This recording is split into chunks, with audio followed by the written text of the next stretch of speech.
चीज हो रही है।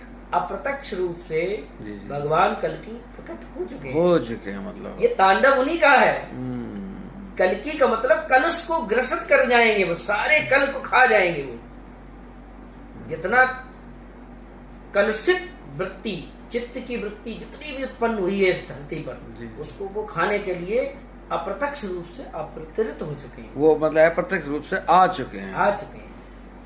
अब शरीर रूप मनुष्य कहता था कि मुझे शांति चाहिए, प्रभु मुझे शांति नहीं देते, मैं बहुत बिजी हूँ।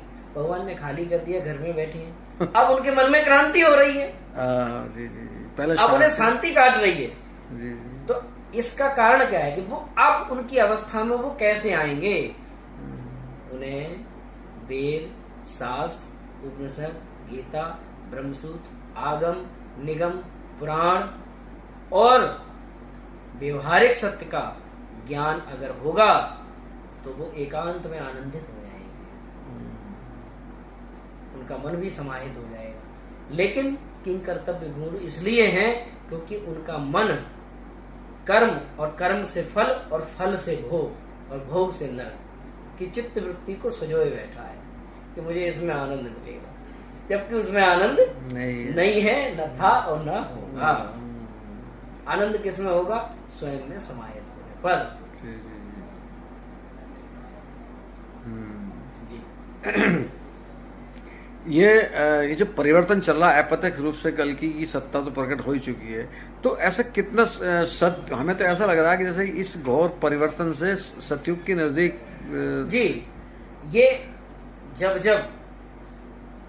जब सत्य, अच्छाई, सच्चाई और सज्जनता आहत होती है और उस का हनन होता है, ज्ञान का हनन होता है, सब विचारों का हनन होता है और आश्रित शक्तियों का प्रभाव बढ़ता है, जब लगता है मनुष्य के हाथ में अब कुछ नहीं रहा, तब मनुष्य को ही माध्यम बना के ईश्वर, अच्छा, मनुष्य को ही माध्यम बना के मनुष्य को ही माध्यम बना के मृत्यु का तांडव कराना शुरू कर देता है। कारण और सूक्ष्म जगत की जो आत्माएं हैं, मैं जानता हूं कि जो लोग जड़ हैं, जिनकी बुद्धि और विवेक जड़ है, वो सूक्ष्म और कारण जगत को जानते नहीं। अगर जिसे सूक्ष्म कारण जगत को जानना है, मैं पूरे विश्व के समस्त धर्म सत्ताओं से कहना चाहता हूं कि अगर आपको सूक्ष्म और कारण जगत की परम प्रकाष्ठा को जानना है तो भगवान निधि वन में रोज आते हैं। अपने हृदय में सामर्थ्य बनाइए और जाइए उनसे प्रश्न, हर प्रश्न का उत्तर आपको मिल जाएगा।